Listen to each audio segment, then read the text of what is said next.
My daughter took my late wife's $90,000 ring from my safe and sold it, laughing. You're too old. You don't need it. I just smiled. 2 weeks later, an FBI agent knocked on her door with an arrest warrant. She fainted when she heard the charges. Before continuing, subscribe to the channel and write in the comments what time it is in your region right now. My name is Walter Harrison. I'm 67 years old and I live in Phoenix, Arizona. Spent 35 years as a forensic medical examiner before I retired. People think that job hardens you, makes you cynical. Maybe it does, but it also teaches you to see patterns, to read people, to know when something's wrong before anyone else notices. I wish I'd paid attention to those instincts sooner. My daughter Kimberly is 34. She's a financial consultant, smart as a whip, always was. Got her mother's eyes and her grandmother's stubborn streak. Her husband Jason is 36, one of those guys who's always got the next big idea, the next startup that's going to make millions. So far, none of them have. They've been living in my house for 2 years now. The arrangement was supposed to be temporary, just until they got back on their feet after Jason's third failed business venture. 2 years is a long time for temporary. I remember when Kimberly first brought Jason home to meet me. That was 6 years ago. He was charming, attentive, called me sir, helped me in the garage without being asked. Kimberly was radiant, happier than I'd seen her in years. I gave them my blessing at their wedding, meant every word of it. Back then I thought I was gaining a son. Funny how wrong you can be about people. The first year they lived here, things were fine. Kimberly would cook dinner sometimes. The three of us would sit around the table like a real family. Jason talked about his new app idea, his eyes bright with enthusiasm. I listened, nodded, even offered some suggestions. They paid me a little rent when they could, helped with groceries. It felt good having family close. The second year, something shifted. It started small. Jason stopped helping around the house. Then came the comments. Walt, you know this place could really use some updates. When are you going to renovate the kitchen? Not if, when. Like it was already theirs. Kimberly started mentioning how big the house was, how I didn't really need all this space.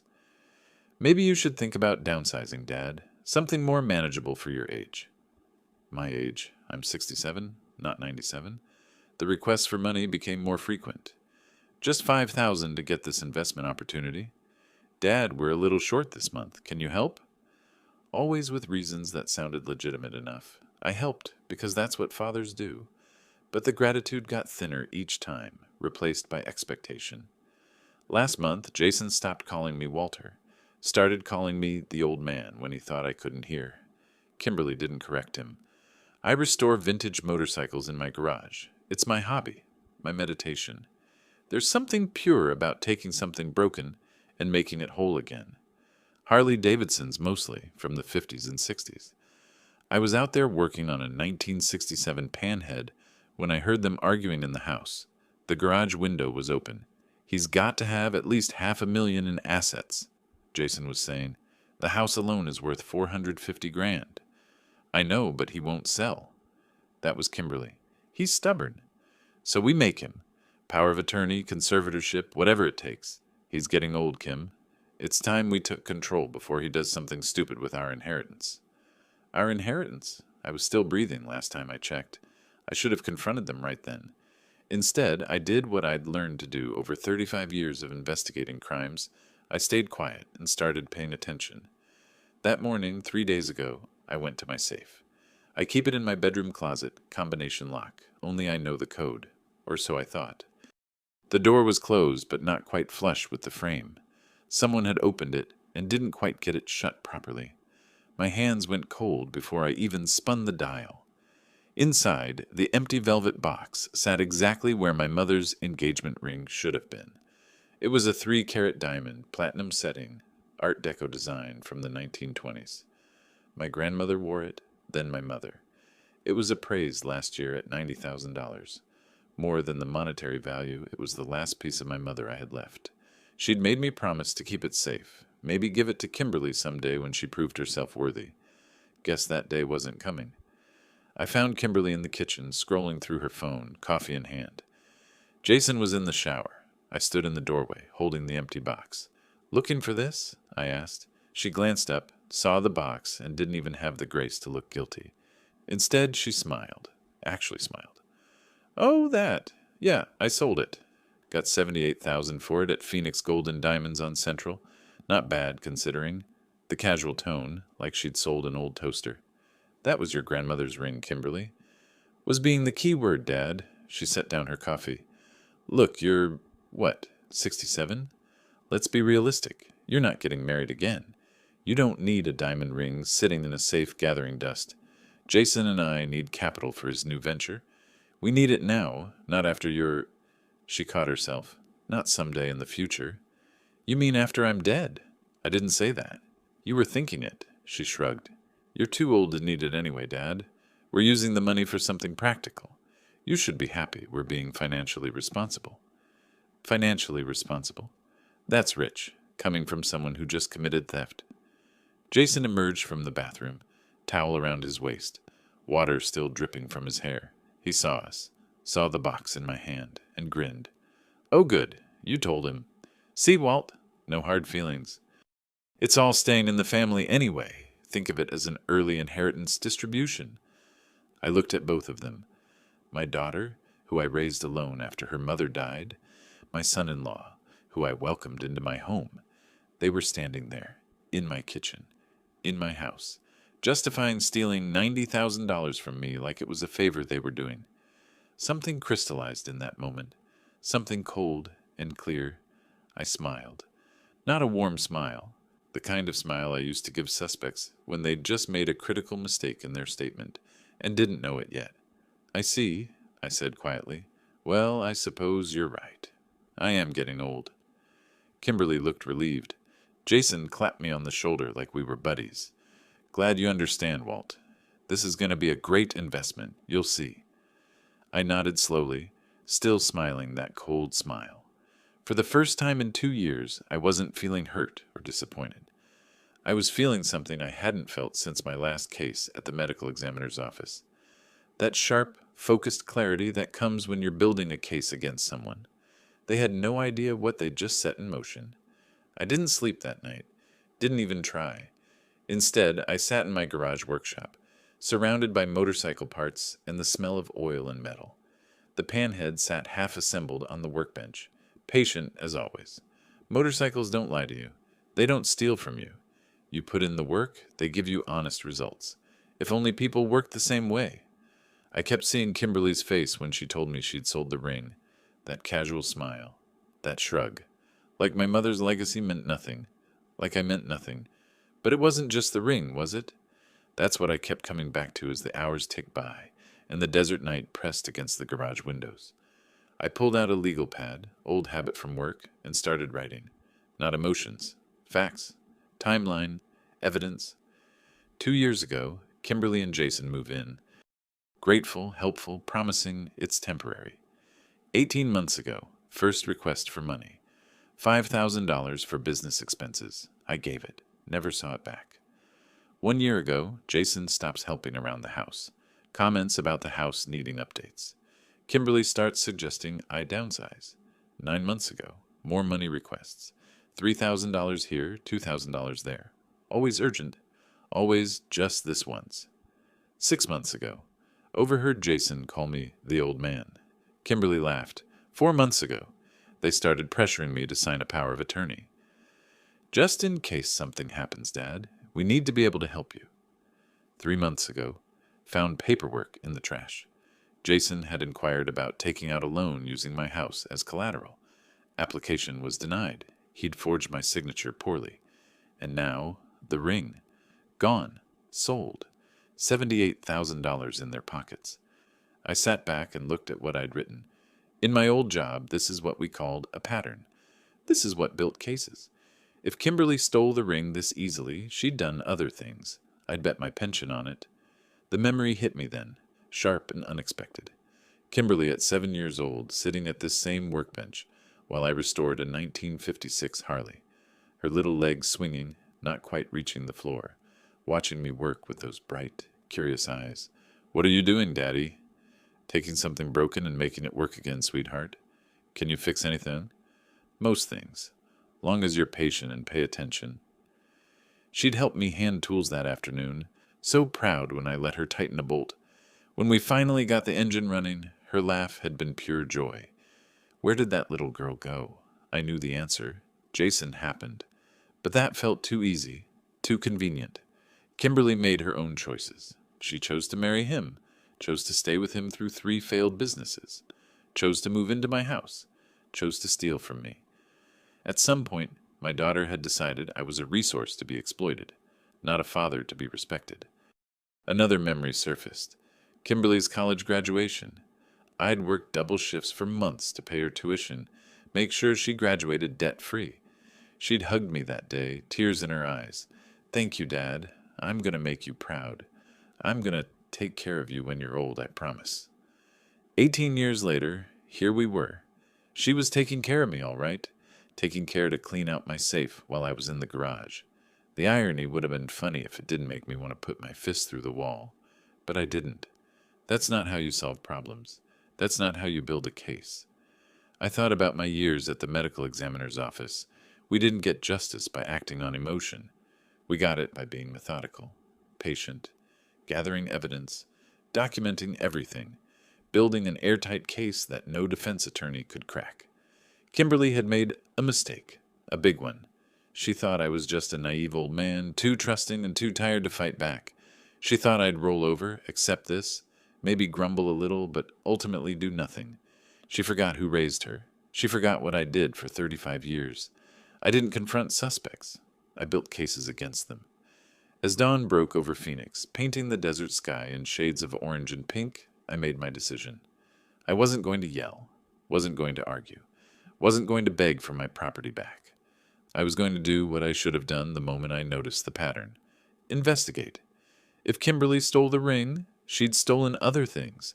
If she was comfortable forging my signature on loan applications, she'd done worse. I'd spent too many years reading criminal behavior to miss the signs. This wasn't her first crime. It was just the first time I'd caught her. That morning, after Kimberly and Jason left, another important meeting, Jason claimed, I made 2 phone calls. The first was to Rachel Torres, a private investigator. Not an old friend, just someone with excellent reviews online. I'm not sentimental about this. "Ms. Torres, my name is Walter Harrison. I need you to investigate someone for me. My daughter. I have reason to believe she's been conducting financial fraud, and I need evidence." Rachel didn't ask why a father would investigate his own daughter. That's why I liked her already. "I can do that, Mr. Harrison. I'll need some basic information to start." I gave her everything. Kimberly's full name, social security number, workplace, known associates. After 35 years of documentation, I know what information matters. The second call was to Derek Holmes, an attorney specializing in estate and property law. "Mr. Holmes, I need to understand my rights regarding my property and assets. My daughter and her husband live in my house, and I want to know exactly what legal protections I have." "Of course, Mr. Harrison. Let me ask you something first. Is there a specific threat you're concerned about?" "Several," I said, "but right now I just need to know where I stand legally." We scheduled an appointment for the following afternoon. I hung up and looked around my garage. The panhead sat there, half restored, waiting, just like me, taking the pieces, figuring out what was broken, getting ready to make it whole again. 3 days later, Rachel Torres called. "Mr. Harrison, you need to sit down." I was already sitting in my garage, wrench in hand, but I set it down carefully. "I'm listening." "What I found about your daughter," she paused. "It's much worse than a ring, sir. Much worse." My hand tightened on the phone. "Tell me everything." And just like that, I wasn't a victim anymore. I was back in investigator mode, building my case, piece by piece. Kimberly had no idea what was coming. Neither did Jason, but they would. Soon enough, they'd understand that stealing from a forensic examiner, someone who spent 35 years documenting crimes and building airtight cases, was the biggest mistake of their lives. I smiled in the darkness of my garage. The same cold smile I'd given them in the kitchen. Let them think they'd won. Let them think I was too old, too naive, too weak to fight back. Every good case starts with the suspect underestimating the investigator. They'd just made that fatal error. Rachel Torres met me at Cactus Coffee. a quiet place on the east side where nobody I knew would see us. She was mid-40s, sharp eyes, dressed in business casual. Former insurance fraud investigator, her website said. Perfect for what I needed. She slid a thick manila folder across the table. Mr. Harrison, I've been doing this work for 15 years. What your daughter has done, she shook her head. It's one of the most comprehensive schemes I've documented. I opened the folder. Bank statements, credit reports, transaction records, all with my name on them, all unauthorized. Start from the beginning, I said. 18 months ago, Kimberly opened 3 credit cards in your name. Chase, Capital One, and American Express. She had your social security number, your address, all your information. Total credit limit across all 3, $47,000. She maxed out 2 of them completely. The third has a balance of $8,900. I did the math. $23,400 in debt, in my name. Correct. The minimum payments are being made, barely. But the interest is killing you.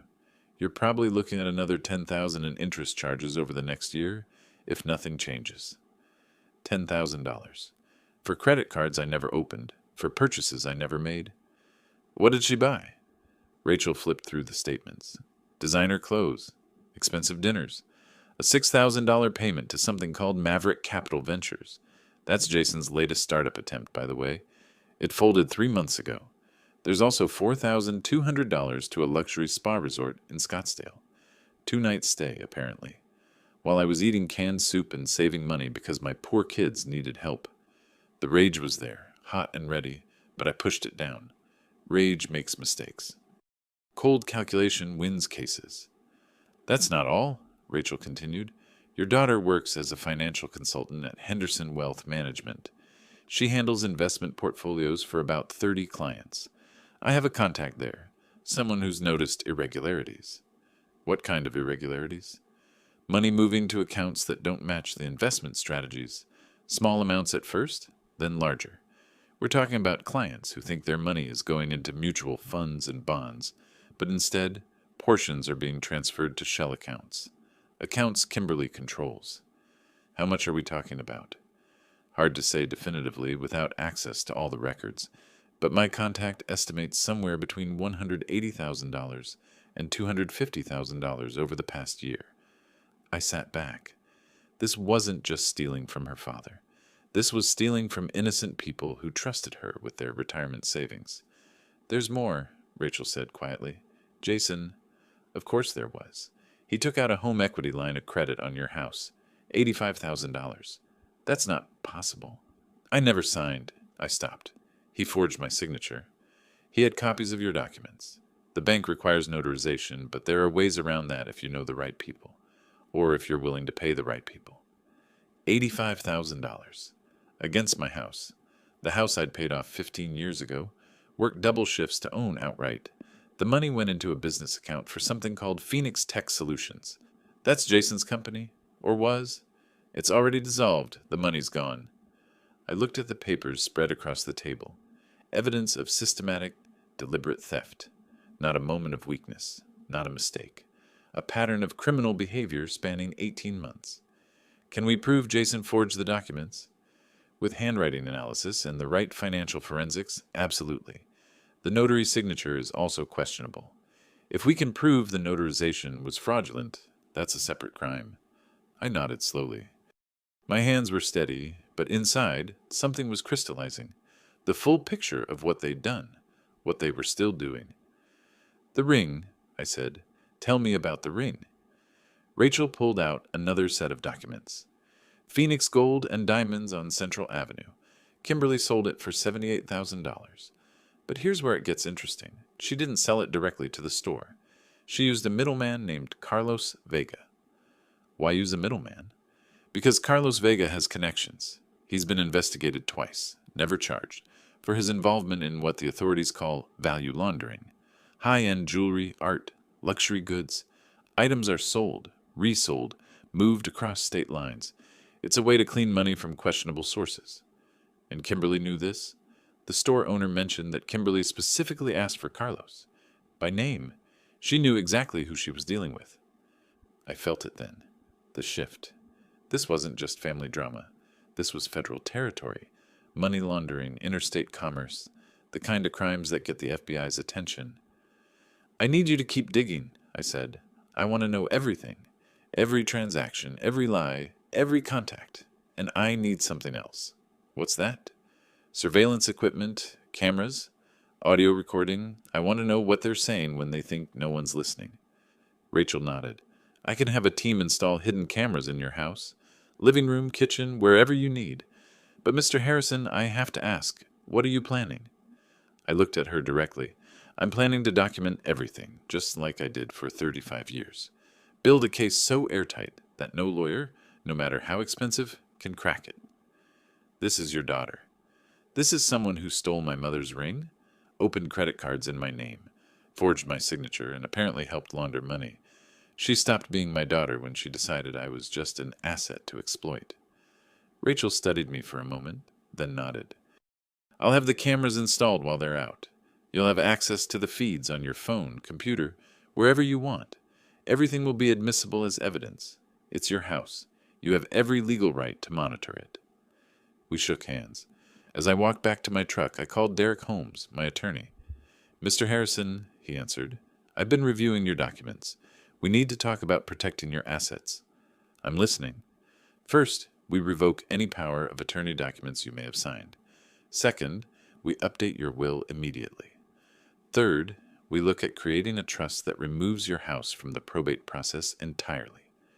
If Kimberly and Jason are trying to get control of your finances, we need to lock everything down legally.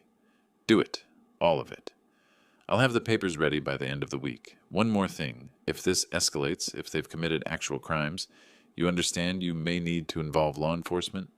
I'm counting on it, I said. That evening, I sat in my garage and watched Kimberly and Jason through the security camera Rachel's team had installed. The feed came through crystal clear on my laptop. They were in the kitchen, drinking wine. My wine from the bottles I'd been saving. He doesn't suspect a thing, Kimberly was saying. Still playing the doddering old fool. Jason laughed. Did you see his face when you told him about the ring? Thought he might actually cry? Please, he's too proud. But he won't do anything. He never does. Just accepts it and moves on. The power of attorney form, you think he'll sign it? Eventually. We just keep pushing. Make him think it's for his own good. Once we have that, we can access everything. Sell the house, cash out his retirement accounts, all of it. What about the nursing home idea? Kimberly swirled her wine. If he doesn't cooperate, yeah. Desert Valley Senior Living has memory care units. We tell them he's having episodes. Get a doctor to sign off on diminished capacity. Then we're his legal guardians, and everything transfers to us anyway. I sat there in the darkness of my garage, listening to my daughter and her husband plot to have me declared incompetent so they could steal everything I owned. No anger, not anymore. Just the cold, clear certainty of what had to happen next. I understood now. The ring wasn't an isolated incident. It was part of something much larger. And if Kimberly knew Carlos Vega, if she was involved with someone who laundered money through jewelry and art, then she wasn't just a thief. She was part of an actual criminal enterprise. And criminal enterprises? Those fall under federal jurisdiction. I picked up my phone and scrolled through my old contacts. Found the name I was looking for, Martin Chen, retired now, but we'd worked together for 15 years when he was with the FBI's Financial Crimes Division. I didn't call, not yet. First, I needed more evidence, more documentation, more proof. But I was getting close to understanding exactly how deep this went, close to knowing how to bring it all down on their heads. The next 3 weeks were the hardest performance of my life. Every morning I woke up, made breakfast, and played the role of the oblivious old man. I shuffled a little more than necessary, asked Kimberly to repeat things, mentioned forgetting where I'd put my keys. They ate it up. Dad's really starting to slip, I heard Kimberly tell Jason one evening. The camera in the living room caught it perfectly. Did you see him today? He asked me 3 times if I'd fed the neighbor's cat. We don't have a neighbor with a cat. I'd never asked about any cat, but if they wanted to believe I was losing it, let them believe it. Meanwhile, Rachel Torres was busy. Your daughter had lunch with someone yesterday, she told me over the phone. Man in his late 40s, expensive suit. They met at Tarbell's. Upscale place, not cheap. Did you get photos? Better. I got video and audio. The restaurant has outdoor seating. Directional microphone picked up most of their conversation. And they talked about moving product, about cleaning up the Vegas connection. Your daughter mentioned having several items lined up for the next cycle. Mr. Harrison, this isn't speculation anymore. She's actively involved in something organized. Who was the man? Ran his face through some databases. Name's Mark Dennison. He's got a record. Financial fraud. Securities violations.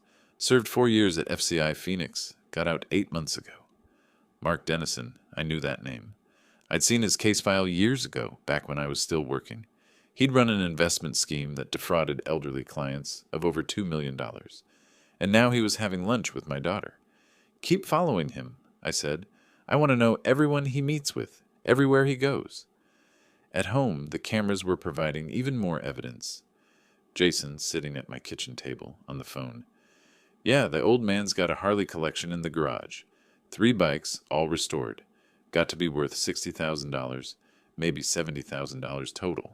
Soon as we get the power of attorney, we liquidate everything. Kimberly sorting through mail she'd intercepted before I could see it. Another credit card statement. He still doesn't know. We've got maybe 2 more months before the debt gets flagged. Need to move faster. Jason again, different day. The ring money's already in the Vegas account. Carlos says he can move it through the system. Make it clean in about 6 weeks. Then we split with Mark, 60-40. Every word, every conversation, all recorded, all admissible. I met with Derek Holmes 3 times that week. The power of attorney revocation is filed, he told me. Any documents Kimberly or Jason present claiming you gave them financial authority are now void. I've also drafted a new will. Everything goes to charity, specifically to the Elder Financial Abuse Prevention Foundation. Not a penny to Kimberly? What about the house? We're transferring it to a living trust. You're the trustee. You maintain complete control. But upon your death, it goes directly to the foundation. Can't be contested, can't be seized, can't be touched. Even if they somehow got you declared incompetent, the trust provisions are ironclad. And the home equity line of credit Jason took out? I've contacted the bank with evidence of forgery. They're investigating. If we can prove fraud, and we can, that debt gets erased and Jason faces criminal charges for bank fraud. Federal charges. Federal charges. That phrase kept coming up. How long until everything's in place? I asked. The trust paperwork will be finalized within the week. The bank investigation takes longer, but I've got a contact at the fraud department who's pushing it through. Figure 3 to 4 weeks. 3 to 4 weeks. I could maintain this act for 3 more weeks. That evening, Kimberly cornered me in the living room. Jason stood behind her, arms crossed. Dad, we need to talk about something important. I looked up from my newspaper. What's that, sweetheart? We've been thinking. You're getting older and managing all your finances, the house, everything. It's a lot. We think it would be easier if you gave us power of attorney. Just to help. Take some of the burden off your shoulders. She slid a document across the coffee table. Power of attorney form, already filled out. Just needed my signature. We've already had it drawn up, Jason added. Lawyer friend of mine. No cost to you. Just sign here, and we'll handle everything. I picked up the paper, pretended to read it, squinting like the words were hard to make out. I don't know, I said slowly. This seems like a big decision. It's not, Dad. It's practical. This way, if something happens to you, if you get sick or have an accident, we can take care of things. Pay your bills, manage your accounts. It's what families do. Families, right. Let me think about it, I said, setting the paper down. Kimberly's smile tightened. Dad, there's nothing to think about. This is for your own good. I said I'll think about it. Jason's jaw clenched. I could see him fighting the urge to grab the paper and force my hand onto it. Fine, Kimberly said, voice cold now. Think about it. But don't take too long. Things happen, Dad. Accidents. Falls. Would be terrible if something happened and we couldn't help you because you were too stubborn to sign a simple piece of paper. Was that a threat? It sounded like a threat. The camera caught it all. 2 days later, Rachel called with news. Your daughter met with Mark Dennison again. Different location this time. A restaurant in Tempe. I got more audio. What did they talk about? plans for expanding their operation. Dennison mentioned having connections in California and Nevada. Said they could move high-value items through a network of buyers, make everything look legitimate.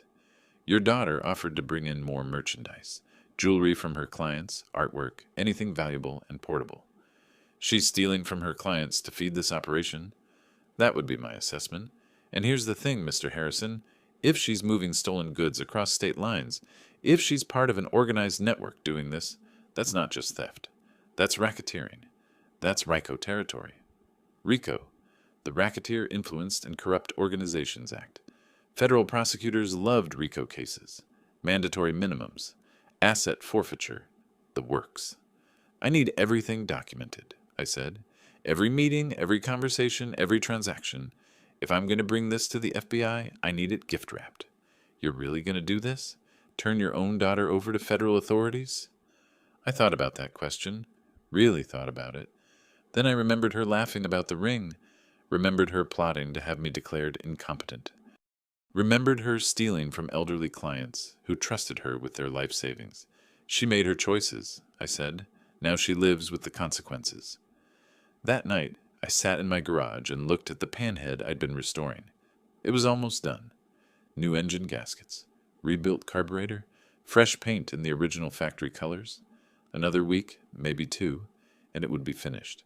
Another week or 2, and my case would be finished too. I thought about calling Kimberly, sitting her down, giving her one last chance to come clean, to apologize, to make this right. But I knew how that would go. She'd deny everything, gaslight me, tell me I was confused, mistaken, too old to understand modern finance. She'd stolen my mother's ring and laughed about it. She'd opened credit cards in my name and buried me in debt. She'd forged my signature to steal $85,000 against my house. She'd plotted to have me locked away in a nursing home so she could take everything. And now she was part of an interstate money laundering operation, stealing from innocent people. No, there were no more chances. There was only evidence, documentation, and justice. I pulled out my phone and scrolled to Martin Chen's number, my old colleague from the FBI. Hadn't talked to him in 3 years, but some friendships don't fade. I didn't call, not yet. But soon, very soon. The cameras kept recording, Rachel kept investigating, Derek kept preparing legal documents, and I kept playing the confused old man, shuffling around my house, asking silly questions while building a federal case against my own daughter. 3 more weeks, I figured. 3 weeks until everything was ready. 3 weeks until Kimberly and Jason learned what happens when you underestimate a forensic examiner who spent 35 years putting criminals behind bars. They thought they were so clever, thought they'd gotten away with it. They had no idea I was counting their days. I made the call on a Tuesday morning. Martin Chen answered on the second ring. Walter Harrison, haven't heard from you in what, 3 years? 3.5. How's retirement treating you? Boring as hell. Nancy's got me doing yoga. Yoga, Walt. Can you believe that? I smiled despite everything. I need a favor, Martin. His tone shifted immediately. Professional. Alert. What kind of favor? The kind that involves your former colleagues at the Bureau. Financial Crimes Division. Silence for a moment. Then, you want to tell me what this is about? My daughter. She's involved in a money laundering operation. Interstate commerce. High-value goods. Organized network. I've got documentation. Video. Audio. Financial records. Witness statements. It's federal territory. And it's solid. Another pause. Longer this time. Your daughter, Kimberly. Yes. Walt, you're sure about this? Once you go down this road, I'm sure. She stole from me. She's stealing from her clients. She's working with a convicted fraudster named Mark Dennison. And Martin? She's not going to stop. She thinks I'm too old and too stupid to do anything about it. All right, I know someone. Curtis Rice, special agent with the Financial Crimes Unit here in Phoenix. Good agent, thorough, doesn't play politics. I'll set up a meeting. How soon? I'll call him today. Probably have something set up by the end of the week. 2 days later, I sat across from Special Agent Curtis Rice in a small conference room at the FBI's Phoenix field office on East Jefferson Street. He was mid-40s, clean-cut, sharp eyes that missed nothing. Reminded me of myself 20 years ago. I'd brought everything. 3 banker's boxes full of evidence. Mr. Harrison, Rice said, opening the first box, Martin spoke highly of you. Said you were one of the best forensic examiners he ever worked with. Martin's too kind. I just did my job. Well, let's see what you've got here.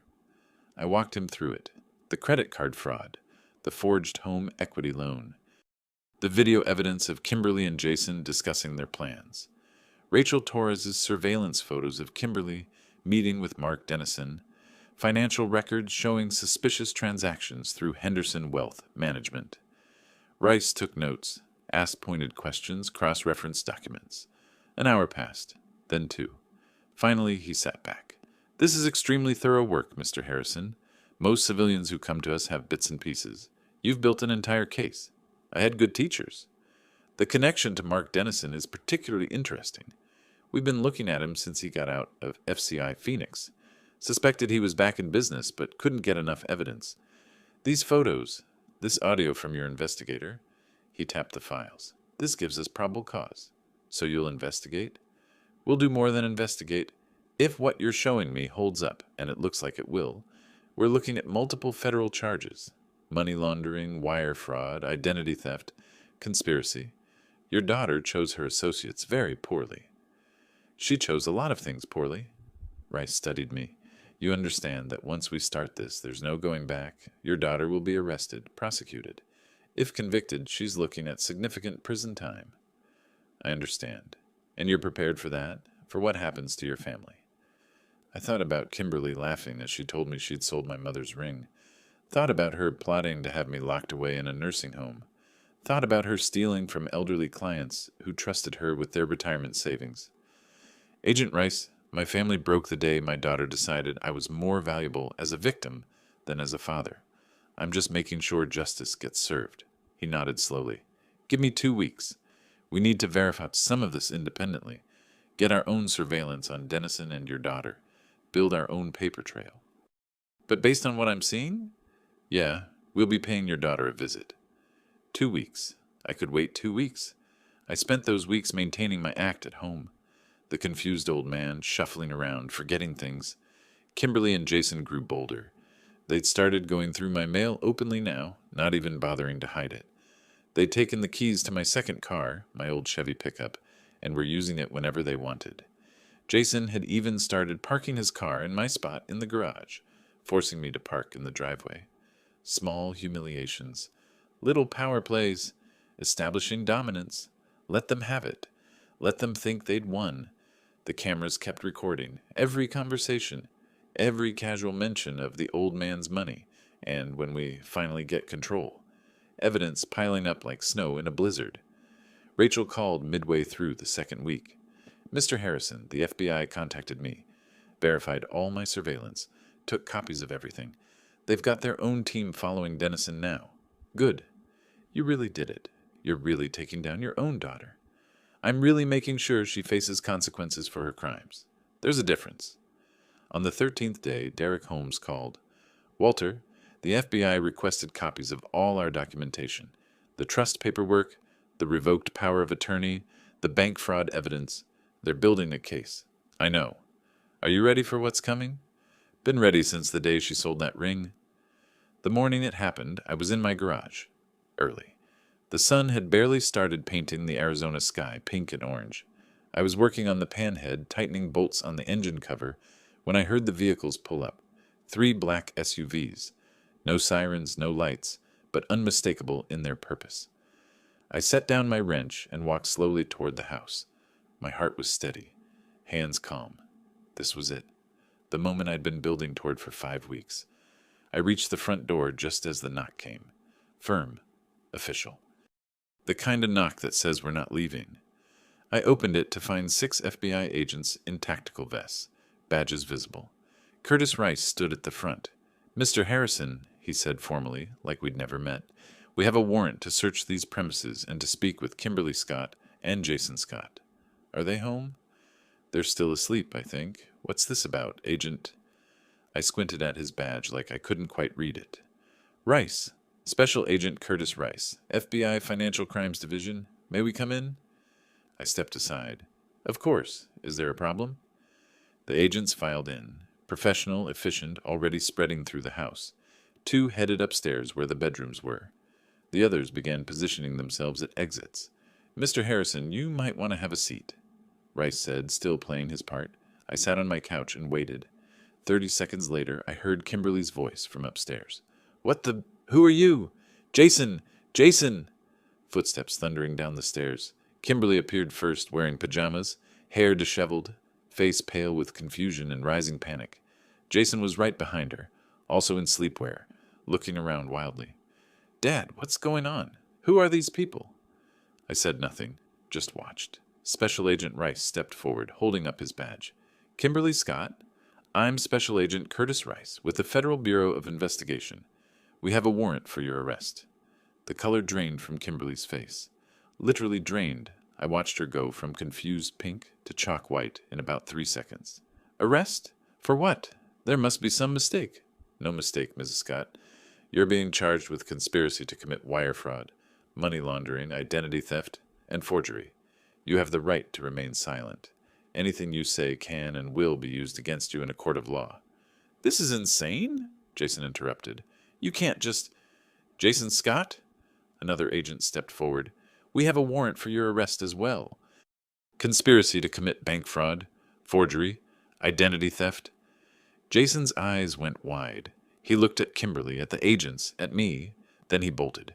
Ran straight for the back door, the one that led to the patio, and the garage beyond. 2 agents were on him before he made it 5 steps. They tackled him professionally, had him face down on the kitchen floor in seconds, cuffing his hands behind his back. "Let me go. I didn't do anything. This is a setup." I watched it all from my seat on the couch, calm, detached, like I was watching a documentary about someone else's life. Kimberly was still standing in the living room, Rice continuing to read her rights. She swayed slightly, her knees buckling. "You have the right to an attorney. If you cannot afford an attorney, one will be provided for you.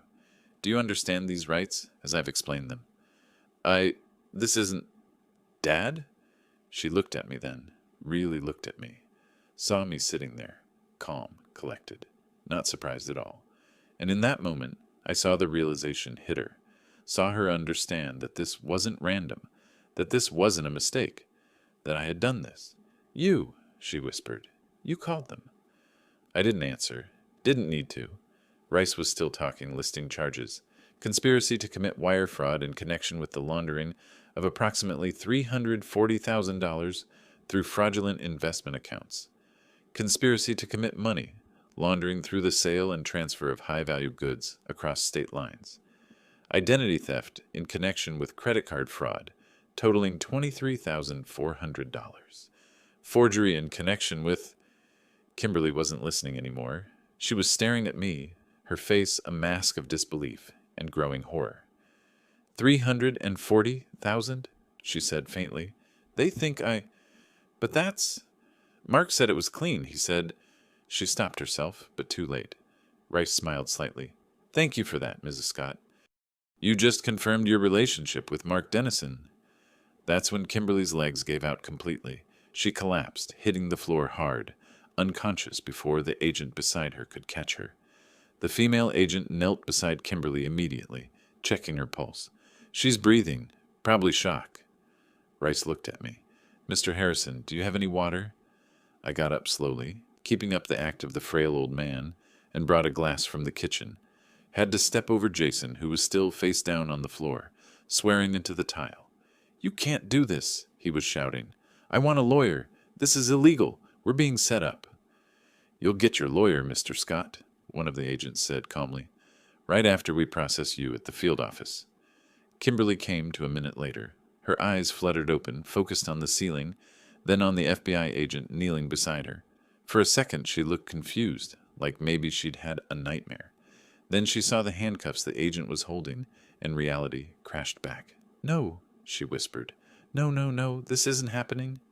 "I need you to sit up for me, Mrs. Scott," the agent said, not unkind but firm. Kimberly sat up slowly. She was shaking now, full body tremors. The agent cuffed her wrists behind her back, and that's when Kimberly turned to look at me again. The expression on her face, I'd seen it before in interrogation rooms, on suspects who'd just realized they were truly caught. That mixture of disbelief, rage, and desperate searching for a way out. Dad, she said, voice cracking. Dad, please, tell them this is a mistake. Tell them I didn't. Mrs. Scott, you need to stop talking, Rice interrupted. Anything you say right now can be used against you. But Kimberly wasn't listening to him. She was focused entirely on me. You did this, she said, louder now. You actually did this. You called the FBI on your own daughter. I looked at her for a long moment. Then I spoke for the first time since the agents arrived. No, Kimberly, you did this. I just documented it. Her face went through a series of expressions. Shock, denial, rage, then something else. Calculation. She was trying to figure out what I knew, what I'd told them, how to spin this. Too late for that. Mr. Harrison, Rice said, we'll need you to come down to the field office later today to give a formal statement. But for now, we need to execute the search warrant. I nodded. Of course, whatever you need. The other agents were already moving through the house. I heard them in the bedrooms, opening drawers, collecting electronics. Someone was photographing documents in the home office Jason had set up. Kimberly watched them, her eyes getting wider. What are you looking for? You can't just take our things. We have a warrant, Miss Scott, Rice said, holding up the document. Everything listed here is subject to seizure as potential evidence. An agent came down the stairs carrying Kimberly's laptop and iPad. Another followed with Jason's computer tower and a box of external hard drives. Those are private, Kimberly shouted. We need a warrant, which we have, Rice said calmly. Your phones, computers, tablets, any electronic devices, all financial documents, banking information, and any jewelry or high-value items that may be connected to the alleged money laundering operation. Jewelry? Kimberly's voice went very small. What jewelry? Your father's ring, for one. The one you sold to Carlos Vega, who then sold it to a dealer in Las Vegas.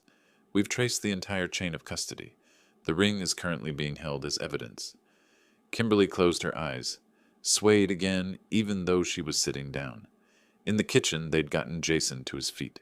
His face was red with rage and humiliation. This is because of you, he shouted at me. You bitter old man. You couldn't stand that we were successful, that we had plans. You had to ruin everything. I looked at him, really looked at him.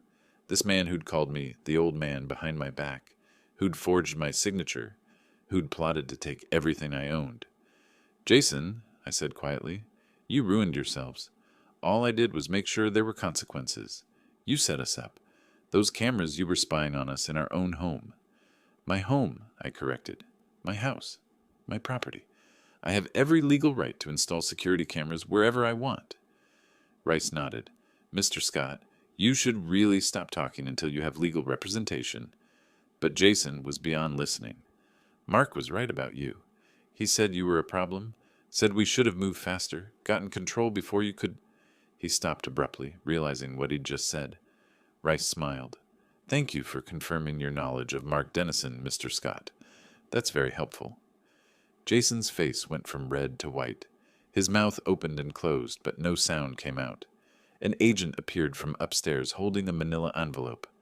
Sir, found this in the master bedroom. Bank statements for an account in the Cayman Islands. Both their names on it. Kimberly made a sound like a wounded animal. Rice opened the envelope, scanned the papers inside. Mrs. Scott, would you like to explain why you have an offshore account with $127,000 in it? That's not. We were saving for... Save it for your lawyer, Rice said. He handed the envelope to another agent. Add it to evidence. 2 agents lifted Kimberly to her feet. She was crying now, mascara-less tears running down her face. Dad, please, she sobbed. Please don't do this. We can fix this. We can pay you back. We can make this right. Please, I'm your daughter. I stood up from the couch, walked over to her, looked her in the eyes.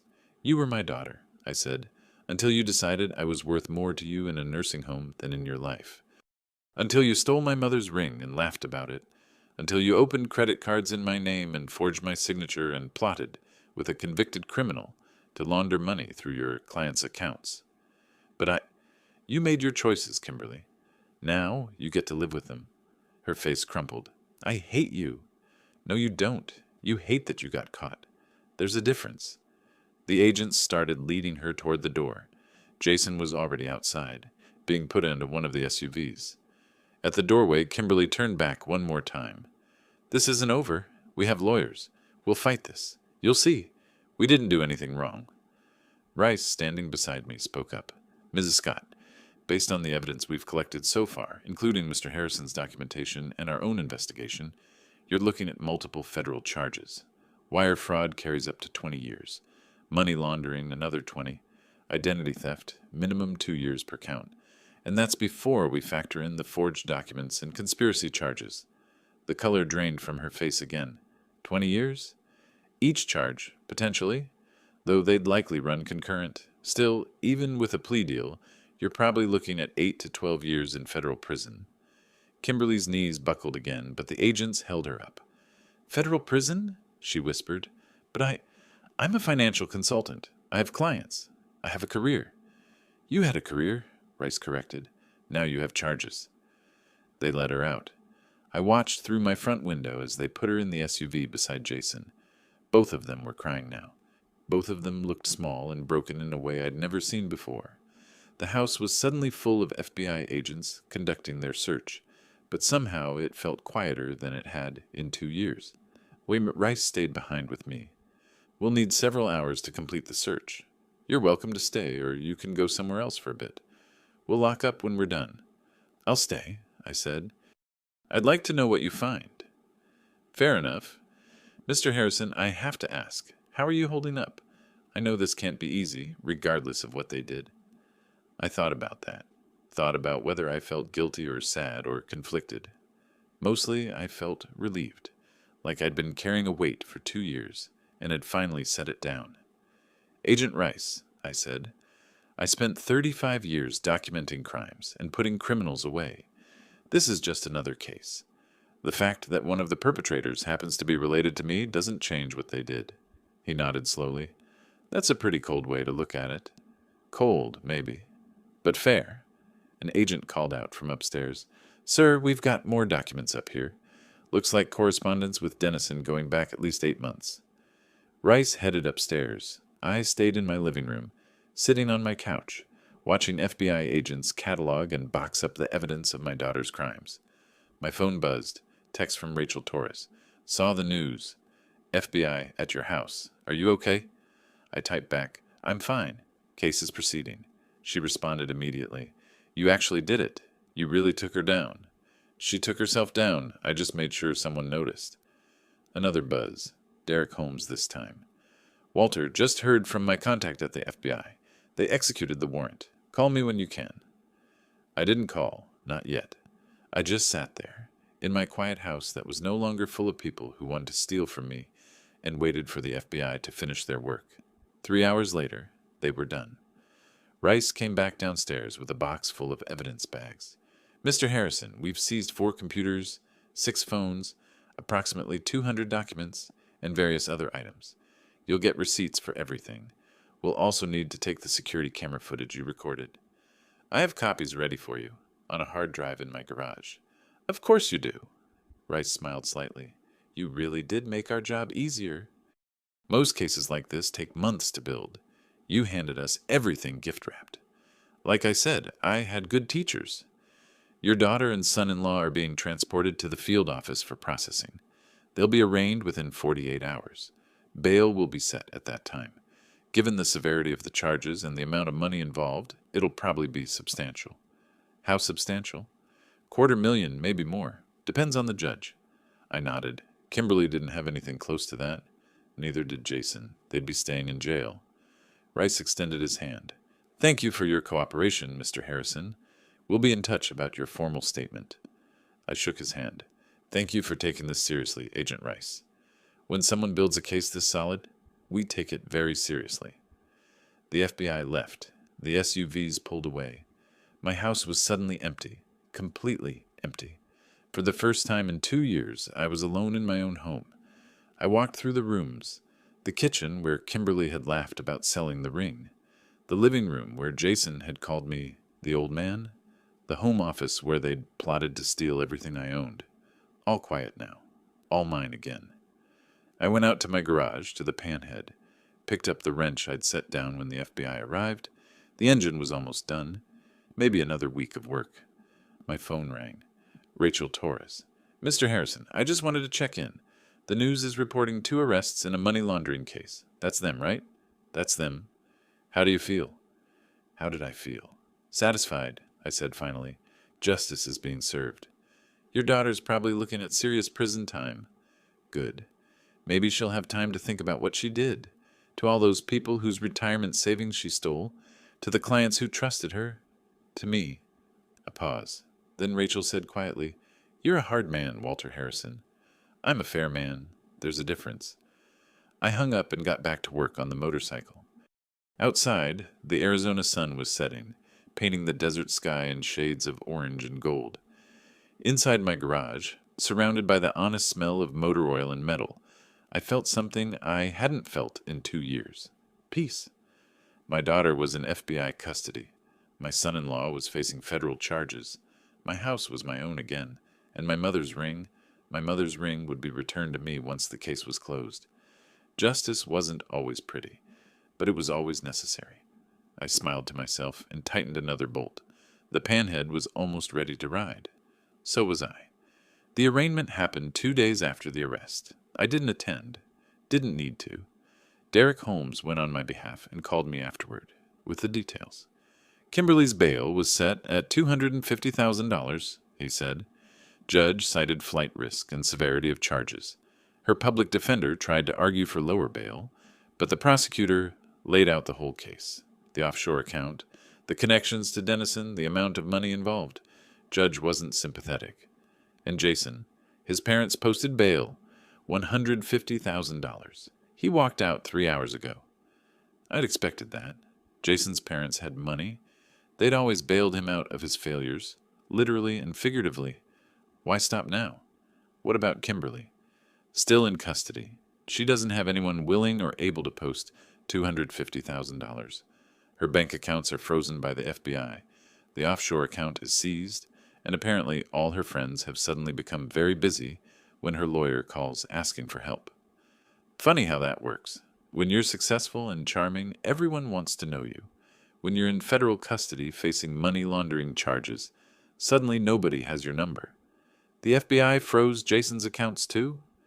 Every account with either of their names on it, joint accounts, individual accounts, business accounts, all frozen pending the investigation. They can't access a penny of their own money. How's Kimberly taking it? According to her lawyer, not well. She's demanding to speak with you. No. I told them you'd say that.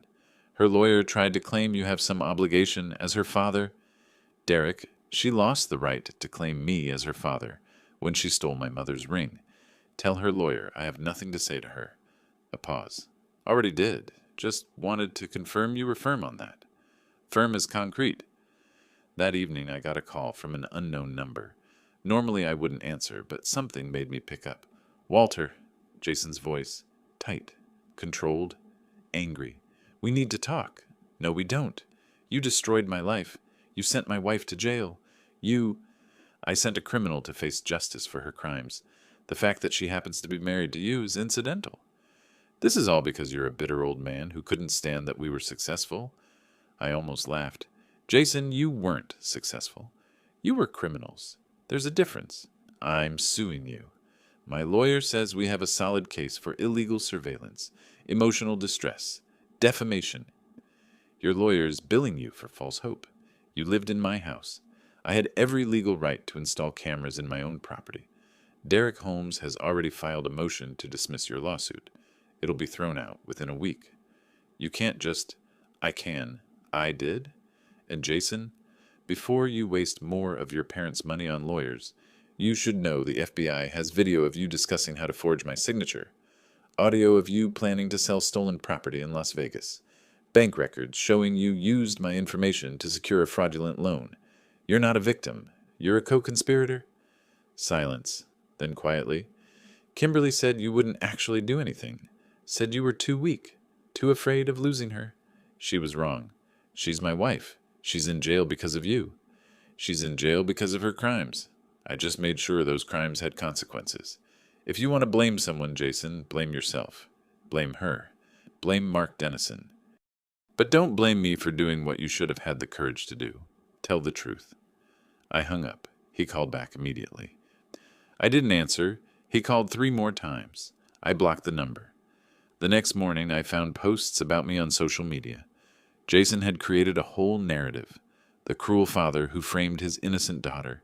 The vindictive old man who couldn't accept that his daughter had moved on with her life. The manipulator who planted evidence and lied to the FBI. There were photos of Kimberly from happier times, her college graduation, her wedding, smiling, beautiful, innocent-looking.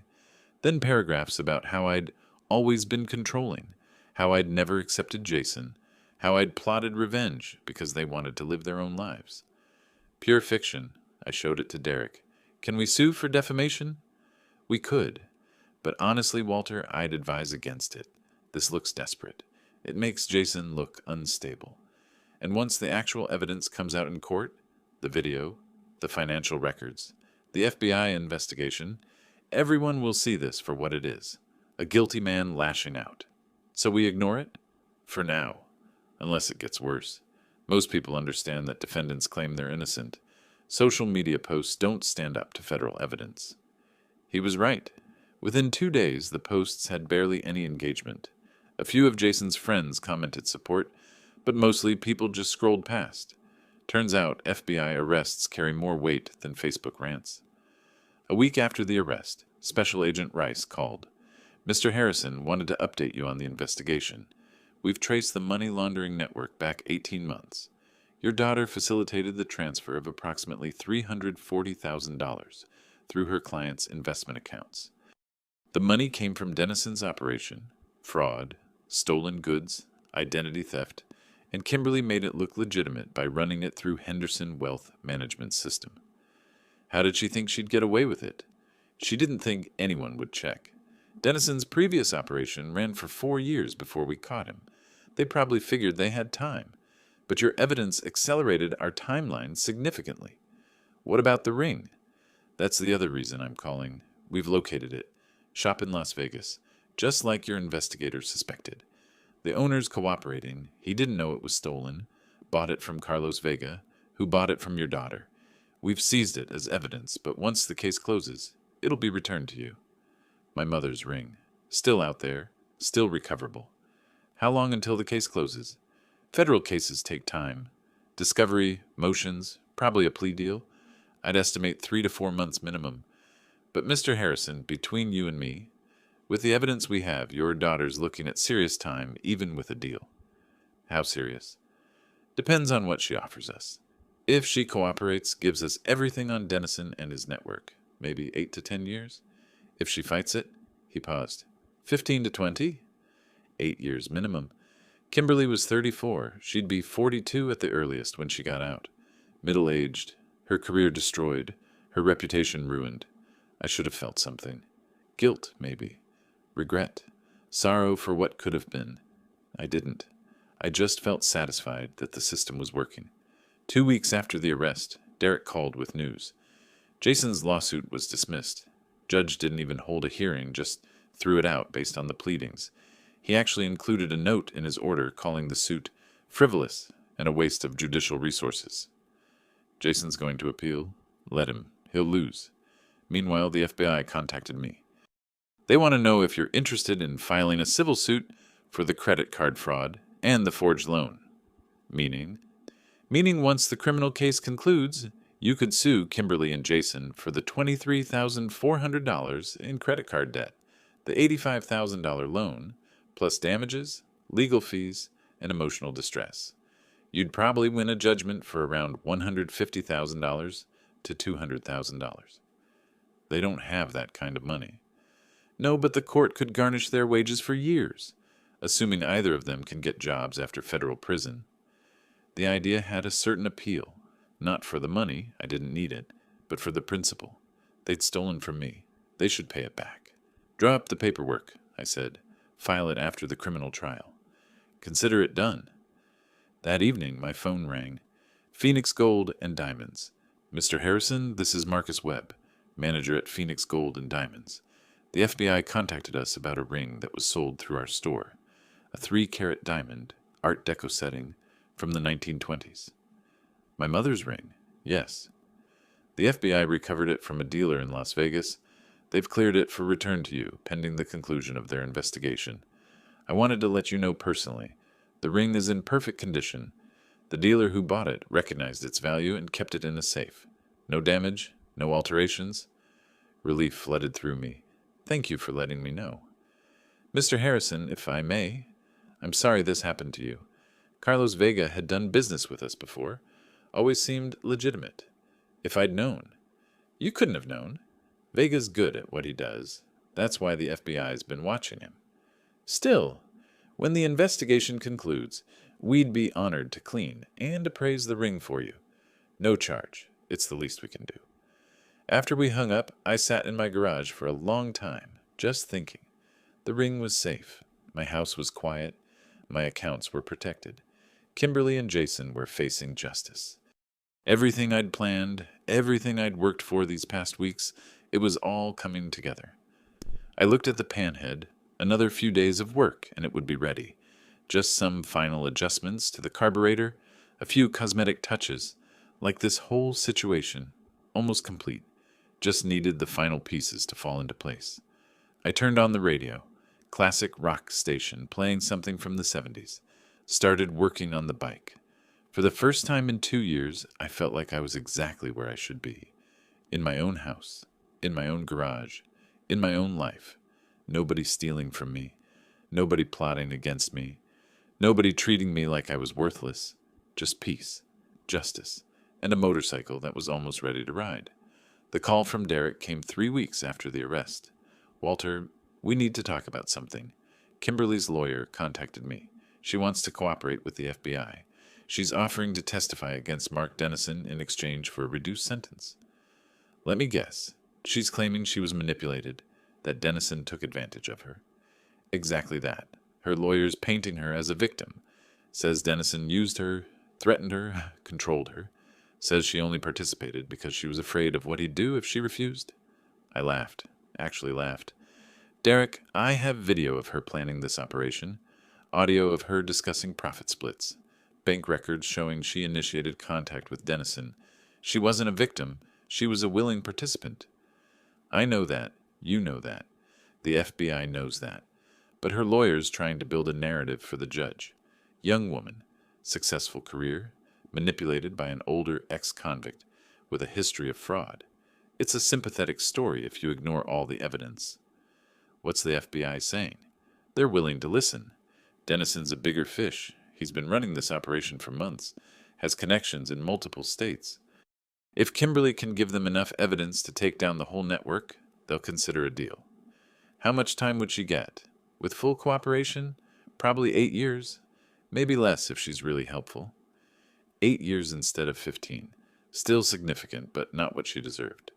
And Jason? Derek paused. That's the interesting part.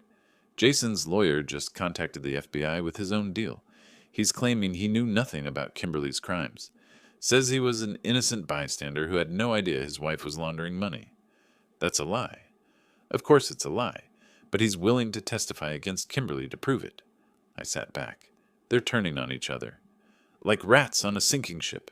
Jason's lawyer filed papers this morning requesting separate trials. They don't want to be tried together because their defenses are contradictory. She's claiming he knew everything and participated. He's claiming he knew nothing and she did it all. Can they both get deals? Unlikely. The FBI will probably take whoever gives them the best information first. Right now, that looks like Kimberly. She has direct knowledge of Dennison's operation, access to financial records, communications. Jason's mostly small-time fraud. They'll prosecute him, but he's not the priority. Over the next week, I watched it unfold like a slow-motion car crash. Kimberly gave a full confession to the FBI. 12 hours of recorded testimony detailing every transaction, every meeting with Dennison, every client account she'd compromised. She claimed Dennison had approached her, offered her money, gradually pulled her deeper into the operation.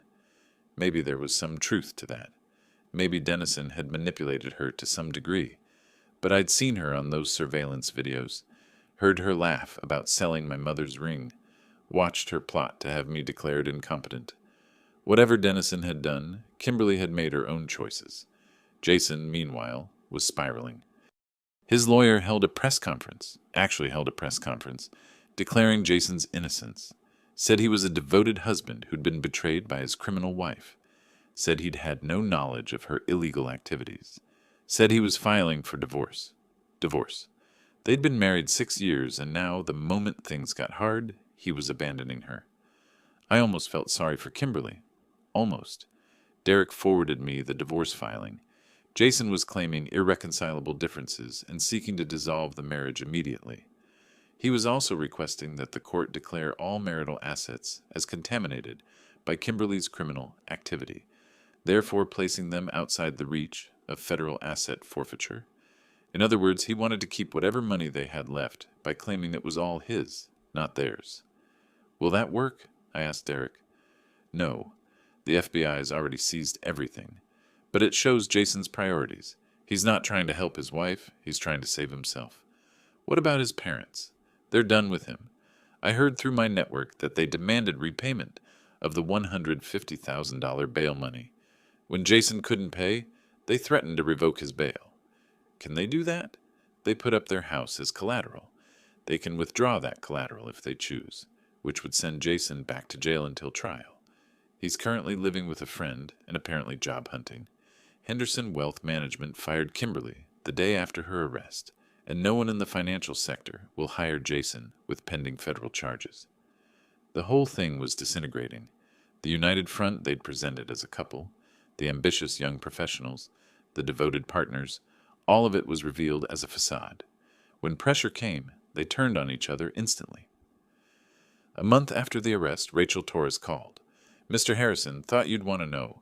Mark Dennison was arrested yesterday. FBI raided his apartment, found evidence of the entire operation. Computers, phones, financial records, everything. Your daughter's testimony helped, but they had enough without her. Dennison's looking at 12 to 15 years minimum.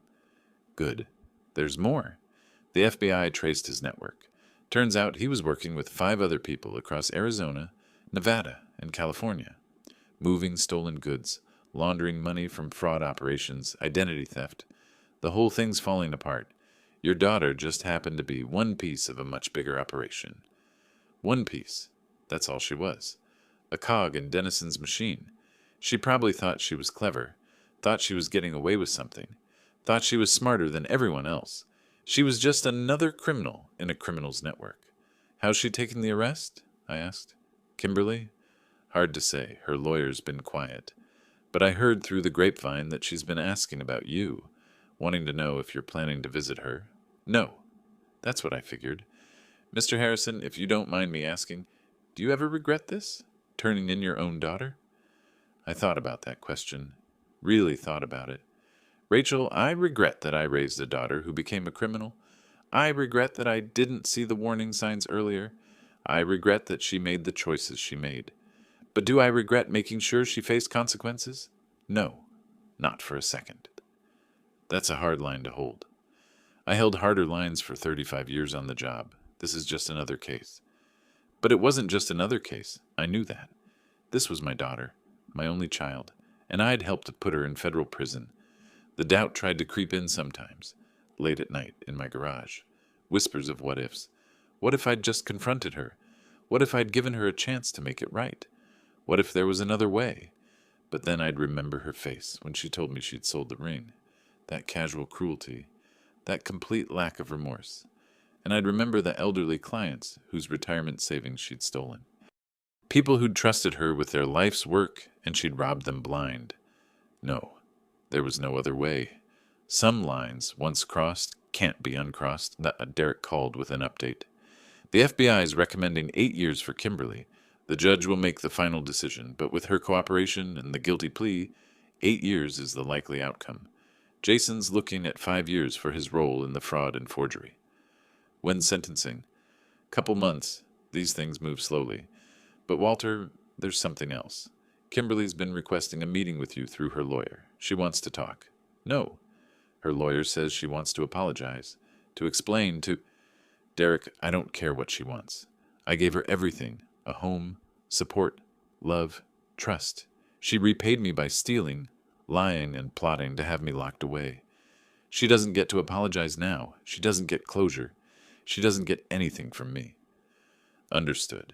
I'll relay that to her lawyer. 2 days later, Jason showed up at my house. I was in the garage, working on the panhead, when I heard footsteps. Looked up to see him standing in the doorway. He looked terrible. Unshaven, circles under his eyes, clothes wrinkled. Walter, please. Just 5 minutes. Get off my property, Jason. I need to explain. I need you to understand. I understand perfectly. You and Kimberly stole from me, plotted against me, and got caught. Now you're facing consequences. What's to explain? I didn't know. I swear I didn't know the extent of what she was doing. The money laundering, the clients, Dennison. I thought it was just the ring, just the credit cards, just the fraud you personally committed? The forgery? The stolen loans? He stepped forward. I made mistakes, I know that. But I wasn't part of the money laundering. That was all Kimberly and Dennison. I'm trying to cooperate with the FBI. You're trying to save yourself by throwing your wife under the bus. Don't dress it up as cooperation, Jason. You're a coward. His face flushed red. She deserves it. She lied to me, too. Said Dennison was just a business contact. Said the money was clean. Said what you wanted to hear because it was convenient. You knew, Jason. Maybe not every detail, but you knew enough. You knew the ring was my mother's. You knew the credit cards were fraud. You knew the loan was forged. You knew. I was trying to build a life. I was trying to succeed. You wouldn't help us. You just sat in this garage with your motorcycles while we struggled. I stood up, set down my wrench carefully, looked at him. Jason, I let you live in my house rent-free for 2 years. I gave you money multiple times. I fed you, sheltered you, treated you like family. And you repaid me by stealing my mother's ring, forging my signature, and plotting to have me declared incompetent so you could steal everything I owned. Don't stand in my garage and tell me I wouldn't help you. I helped you more than you deserved. Kimberly's in jail because of you. Kimberly's in jail because of Kimberly. Actions have consequences. She learned that the hard way. She's my wife. She's a criminal, who happens to be your wife, or was. You're divorcing her, remember? He looked away. That's just a legal strategy. Your lawyer said to abandon her to save yourself. And you did. So don't come to my house pretending you care about her now. Jason stood there, breathing hard, hands clenched into fists. For a moment, I thought he might actually take a swing at me. Then his shoulders slumped. The fight went out of him. What do you want from me? He asked quietly. Nothing. I don't want anything from you, Jason. I just want you to leave me alone. I'm going to prison. Yes, you are. 5 years. My lawyer says 5 years minimum. Then I suggest you use that time to think about the choices you made. Maybe you'll come out better than you went in. Or maybe you won't. Either way, it's not my problem anymore. He left, didn't say another word, just turned and walked away. I watched him go, then went back to working on the panhead. The engine was perfect now. Tuned, balanced, running smooth. Just needed a few final cosmetic touches, and it would be ready. Just like everything else in my life. Almost complete. Almost resolved. Just needed the final pieces to fall into place. And they would. Soon enough. The sentencing hearing was scheduled for early winter. Derek went on my behalf. Called me afterward. Mark Dennison got 12 years, he said. Federal prison, no parole. Kimberly got 8 years. The judge acknowledged her cooperation, but said the scope of her crimes warranted significant time. She cried through most of it. And Jason? 5 years. He tried to play the ignorant husband card, but the evidence was too strong. The judge wasn't buying it. Real consequences. Real time. The restitution order came through too, Derek continued. Court ordered both to pay you $147,000 jointly. The credit card debt, the fraudulent loan, plus interest. One more thing, Derek said. The FBI released the ring. Phoenix Gold and Diamonds has it. I went that afternoon. Marcus Webb set a velvet box on the table. There it was. 3-carat diamond. Platinum Art Deco setting, just as I remembered. My grandmother had worn this ring. My mother had worn it for 40 years. And Kimberly had sold it for $78,000 without a second thought. I picked it up. The weight was familiar, comforting. We cleaned it for you, Marcus said. No charge. Also had it reappraised. $95,000 now. I slipped it into my pocket. Thank you. That evening I met with Derek. I want to change my will. Everything goes to the Elder Financial Abuse Prevention Foundation. The house, my savings, all of it. Kimberly will be cut out completely. Kimberly was cut out the moment she stole from me. 2 weeks after sentencing, the detention center called. Kimberly was requesting a visit before her transfer to federal prison. I almost said no, but something made me pause. I'll be there. Kimberly sat behind thick glass, prison orange jumpsuit, no makeup. She'd lost weight, looked gaunt, older than her 34 years. She picked up the phone. I picked up mine. "Dad," she said, voice breaking. "Thank you for coming. I'm so sorry.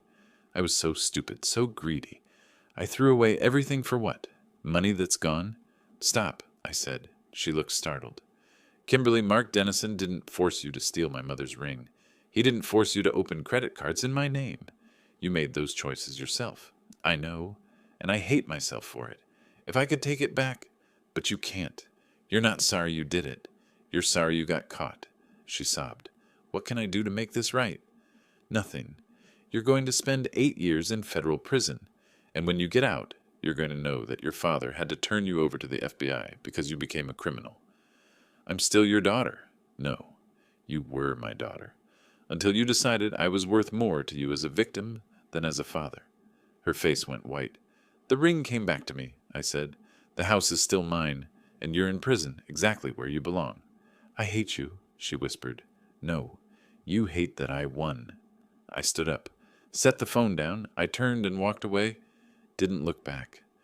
I finished the panhead restoration the following week. When I pressed the starter, the engine caught with a deep, powerful rumble. Perfect. I took the ring out of my pocket, held it up to the light one more time. The diamonds sparkled, clean and clear. Tomorrow I'd take it to the bank, put it in a new safe deposit box, somewhere only I could access it. I rolled the panhead out of the garage into the bright Arizona morning. The desert stretched out before me, vast and empty and beautiful. I climbed on, kicked the bike into gear, and rode. The engine purred beneath me. The wind hit my face. The road unfolded ahead. I'd spent 2 years being manipulated, stolen from, disrespected. But I'd won. Through documentation, through patience, through using the system exactly as it was designed. Kimberly would serve 8 years. Jason would serve 5. Mark Dennison would serve 12. And me? I had my house back, my peace back, my dignity back. I had my mother's ring. I had a perfectly restored 1967 Harley-Davidson. I had justice. The motorcycle hummed as I rode deeper into the desert. Ahead of me, nothing but open road. Behind me, a life reclaimed. At 67 years old, I'd learned something important. It's never too late to stand up for yourself. Never too late to demand justice. Kimberly had gambled that I was too weak, too old, too trusting to fight back. She'd lost that bet. The road stretched ahead, endless and free, and I rode toward it with a smile on my face and peace in my heart. Justice served, dignity restored, life reclaimed. Some endings aren't happy, but they can still be right. If you like this story, please like this video, subscribe to the channel, and share your impressions of this story in the comments. To listen to the next story, click on the box on the left. Thank you for watching.